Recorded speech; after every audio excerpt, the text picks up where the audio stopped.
just a little.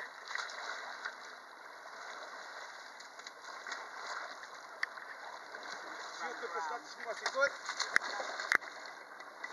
You're on the beach.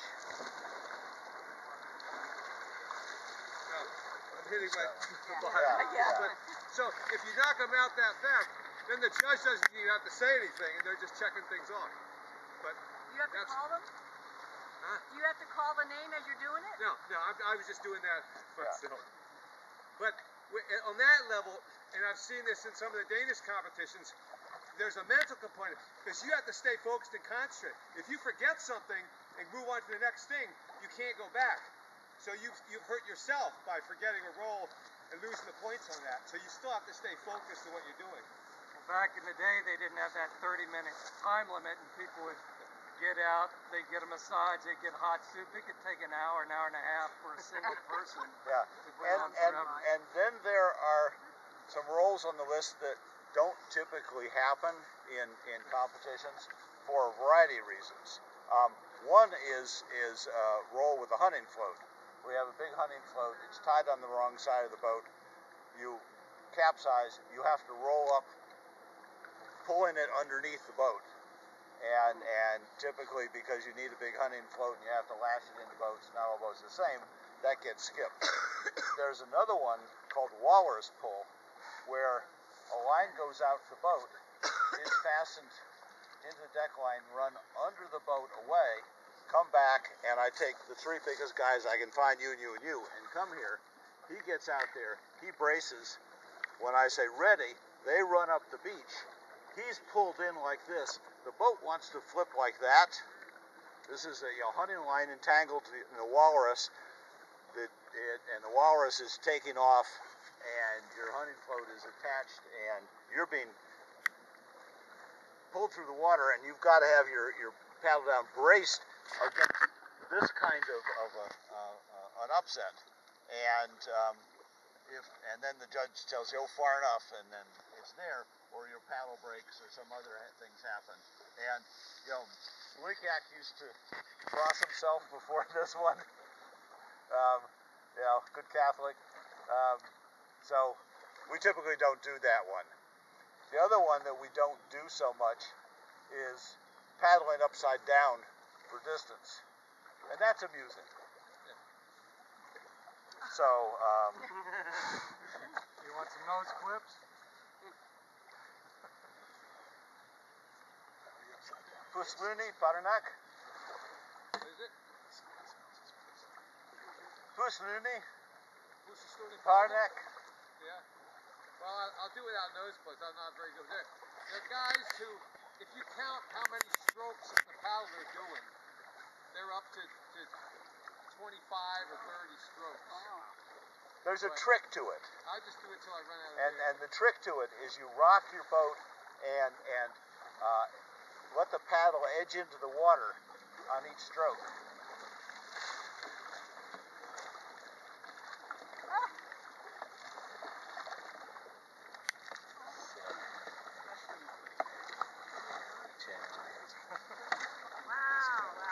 But you kind of have to have a marked course out to do this, and so it's a good stupid kayak trick, but typically not happen. So as you saw the beginning of the competition sequence, it was a skull on the chest and a skull on the front. One of the things that these paddles are really good at, especially with a well-formed blade, is sculling. And so, strangely enough, there's a set of sculling rolls. So,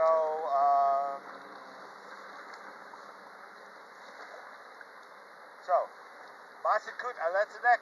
Masikut Aletzinuk.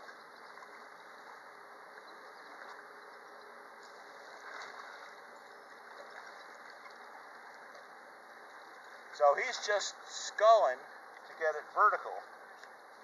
And then you can do the version of that, which is Isrifikut Aletzinek. So the deck brace immediately behind your cockpit, of course you remember, is called the Isrifik. So Isserfikut, Alatinek means sculling on the Isserfik.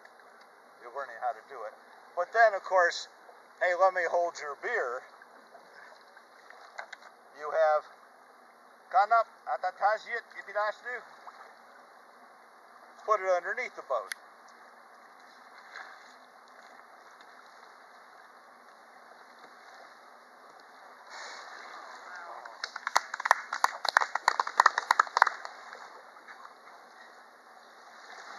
So, I'm sure I'll get to that. as you start out, the rolls are worth 2 points a side, and you have to get through them, and everybody does them, and you really can give up important points when you miss them.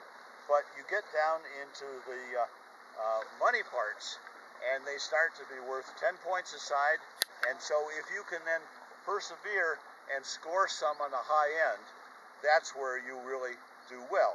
And do you have to be pretty, or do you just no, have to do you have to be pretty. You have to have your form correct. Okay. And so, for instance, on the standard roll, you've got to come forward and finish. On the behind, you have to come forward into a brace. So there's some of these like that you have to be. It can depend on who the judge is also. Yeah, right. I mean, it's a small town in a small country the size of the western United States west of the mountains. 50,000 people now, but much less. So then, How many people compete in the rolling session usually every year? Many? How many? Yeah. It varies, but there may be as low as 10 or 12 or so. Some years it's been a lot more, but yeah, far more people do ropes because the kids all do Yeah, ropes. really. But the rolling, yeah, usually not more than 20 or so. Okay. Lately, anyway.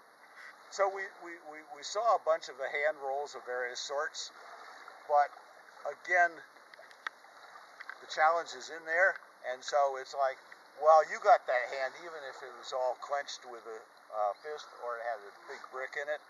Suppose I don't let you use the full arm, and so you have Ikustarnamik Lakok Hukusut Patishnu, and this would be the elbow roll. So this is a 10-point money roll.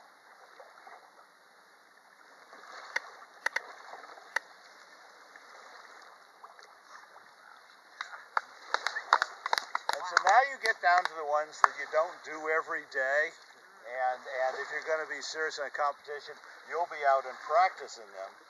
And so, well, that was nice, but man, you got a lot of lift off that.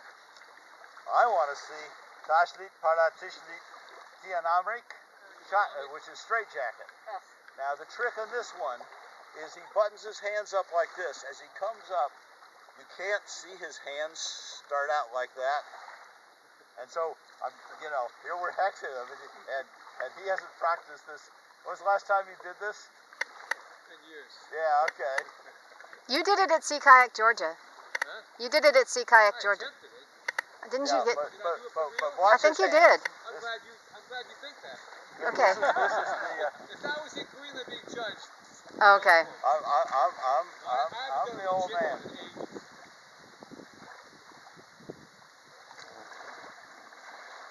Yep, see his hand come out. Namik. It's a hard one. So there was a time, at just about the time of the intervention, when nobody in the world could do this roll. Manasa Mathiasen, the old man, used to be able to do it, and could describe it well enough to young John Peterson from Nuuk that John could learn it and replicate it, but that was the bottleneck. And then some years ago, I was paddling down the Lower Columbia with Ginny Callahan's outfit down there, and she had hired a young woman guide, and